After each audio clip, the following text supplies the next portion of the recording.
धरि धीरज सुत बदन निहारी, गदगद बचन कहती महतारी। तात पितहि तुम प्राण पियारे, देखी मुदित नित चरित तुम्हारे। धीरज धरकर पुत्र का मुख देखकर माता गदगद बचन कहने लगी, हे तात, तुम तो पिता को प्राणों के समान प्रिय हो। तुम्हारे चरित्रों को देखकर वे नित्य प्रसन्न होते थे।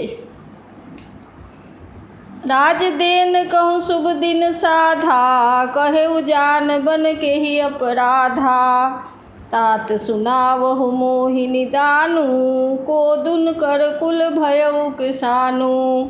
राज्य देने के लिए उन्होंने ही शुभ दिन सुधवाया था, फिर अब किस अपराध से बन जाने को कहा। हे तात, मुझे इसका कारण सुनाओ। सूर्यवंश रूपी वन को जलाने के लिए अग्नि कौन हो गया।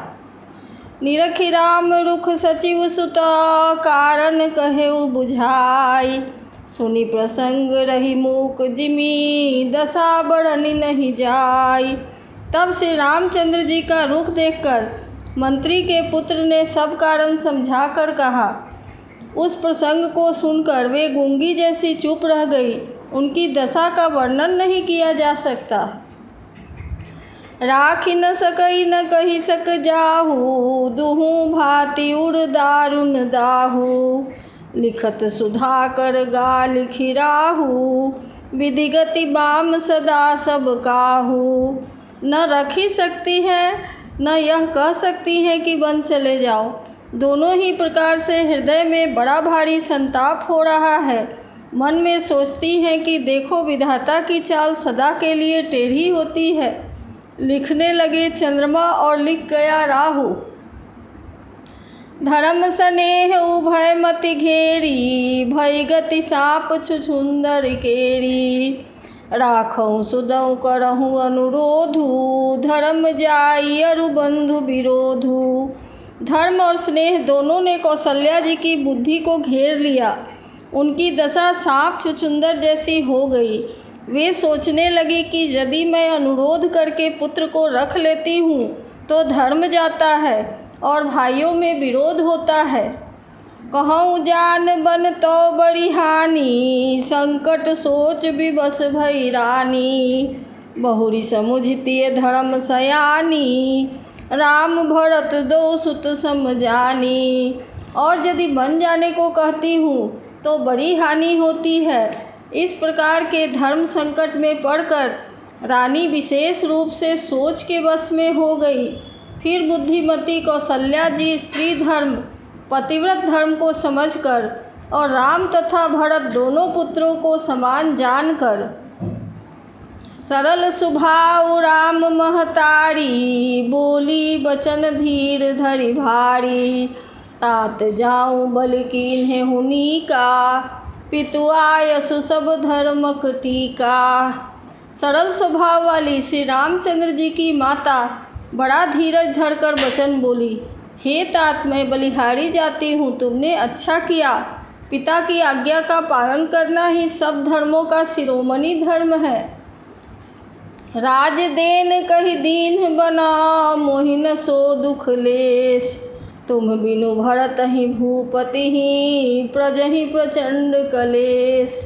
राज्य देने को कहकर वन दे दिया, इसका तो मुझे लेस मात्र भी दुख नहीं है। दुख तो इस बात का है कि तुम्हारे बिना भरत को, महाराज को और प्रजा को बड़ा भारी क्लेश होगा। जौ केवल पितु आय सुताता, तो जनि जाहु जानी बड़ी माता। जौ पितु मातु कहेउ बन जाना, तो कानन सत्य अवध समाना। हे तात, यदि केवल पिताजी की ही आज्ञा हो तो माता को पिता से बड़ी जानकर वन को मत जाओ। किंतु यदि पिता माता दोनों ने बन जाने को कहा हो तो वन तुम्हारे लिए सैकड़ों अयोध्या के समान है। पितु बन देव मातु बन देवी, खग मृग चरण सरोरुह सेवी। अंतहु उचित निपहि बनवासु, भय बिलो किहिए होई हरासु। वन के देवता तुम्हारे पिता होंगे और वन देवियाँ माता होंगी। वहाँ के पशु पक्षी तुम्हारे चरण कमलों के सेवक होंगे।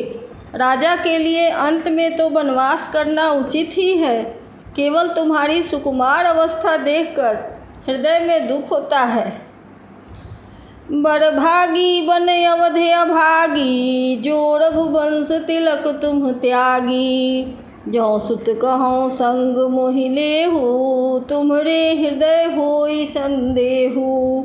हे रघुवंश के तिलक, वन बड़ा भाग्यवान है और यह अवध अभागी है जिसे तुमने त्याग दिया। हे पुत्र, यदि मैं कहूँ कि मुझे भी साथ ले चलो तो तुम्हारे हृदय में संदेह होगा कि माता इसी बहाने मुझे रोकना चाहती हैं। पूत परम प्रिय तुम सब ही के, प्राण प्राण के जीवन जी के। ते तुम कहो मातु बन जाऊँ, मैं सुनी बचन बैठी पछिताऊँ। हे पुत्र, तुम सभी के परम प्रिय हो, प्राणों के प्राण और हृदय के जीव हो। वही प्राणाधार तुम कहते हो कि माता मैं वन को जाऊं, और मैं तुम्हारे वचनों को सुनकर बैठी पछताती हूँ। यह विचार नहीं करऊँ हठ, झूठ स्नेह बढ़ाई। मानी मातु कर नात बलि, सुरत बिसारी जनि जाई। यह सोचकर झूठा स्नेह बढ़ाकर मैं हठ नहीं करती, बेटा मैं बलैया लेती हूँ। माता का नाता मानकर मेरी सुध भूल न जाना। देव पितर सब तुम ही गोसाई, राखहुँ पलक नयन की नाई। अवधे अम्ब प्रिय परिजन मीना, तुम करुणा कर धर्म धुरीना। हे गोसाई, सब देव और पितर तुम्हारी वैसी ही रक्षा करे जैसे पलकें आँखों की रक्षा करती हैं। तुम्हारे वनवास की अवधि 14 वर्ष जल है, प्रियजन और कुटुंबी मछली हैं। तुम दया के खान और धर्म की धुरी का धारण करने वाले हो। अस विचारी सोई करहु पाई, सबहि जियत जेहि भेट हुआई। जाहु सुखेन बनहि बलि जाऊँ, करी अनाथ जन परिजन गाऊँ। ऐसा विचार कर वही उपाय करना जिसमें सबके जीते जी तुम आ मिलो। मैं बलिहारी जाती हूँ, तुम सेवकों, परिवार वालों और नगर भर को अनाथ करके सुखपूर्वक वन को जाओ।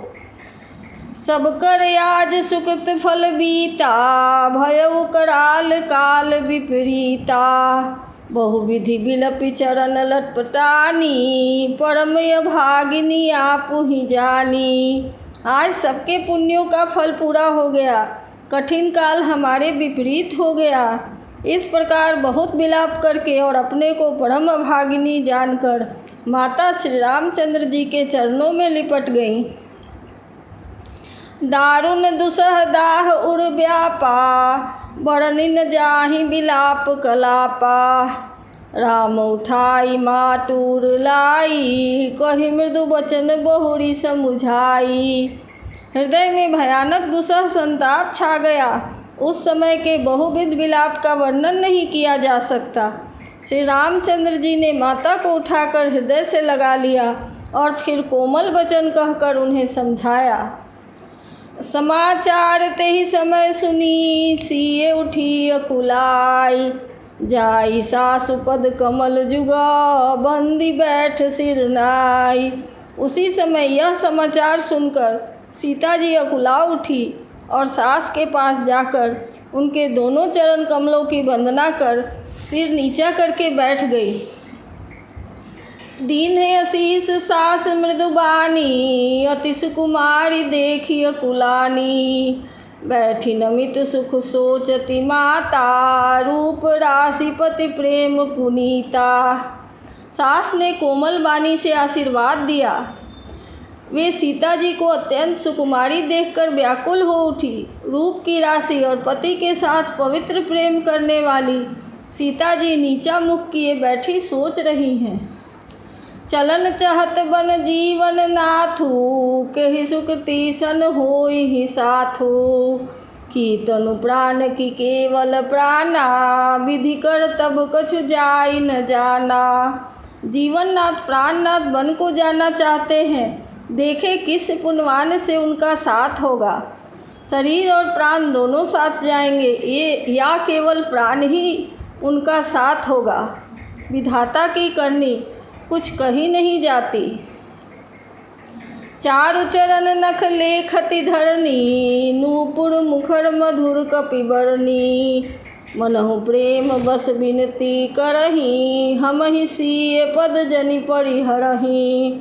सीता जी अपने सुंदर चरणों के नखों से धरती कुरेद रही हैं। ऐसा करते समय नूपुरों का जो मधुर शब्द हो रहा है, कवि उसका इस प्रकार वर्णन करते हैं कि मानो प्रेम के वश होकर नूपुर यह विनती कर रहे हैं कि सीता जी के चरण कभी हमारा त्याग न करे। मंजु बिलोचन मोचति बारी, बोली देखी राम महतारी। तात सुनहु सिय अति सुकुमारी, सास ससुर परिजन ही प्यारी। सीता जी सुंदर नेत्रों से जल बहा रही हैं। उनकी यह दशा देखकर श्री राम जी की माता कौशल्या जी बोली, हे तात सुनो, सीता अत्यंत ही सुकुमारी है तथा सास ससुर और कुटुंबी सभी को प्यारी है। पिता जनक भूपाल मणि, ससुर भानुकुल भानु। पति रघुकुल कैरव विपिन, विधुगुण रूप निधान। इनके पिता जनक जी राजाओं के शिरोमणि हैं, ससुर सूर्य कुल के सूर्य हैं और पति सूर्य कुल रूपी कुमुद वन को खिलाने वाले चंद्रमा तथा गुण और रूप के भंडार हैं। मैं पुनि पुत्र बधू प्रिय पाई, रूप राशि गुणशील सुहाई। नयन पुतरि करी प्रीति बढ़ाई, राखे हूँ प्राण जानकी हिलाई। फिर मैंने रूप की राशि, सुंदर गुण और शील वाली प्यारी पुत्र बधू पाई है। मैंने इस जानकी को आँखों की पुतली बनाकर इनसे प्रेम बढ़ाया है और अपने प्राण इनमें लगा रखे हैं।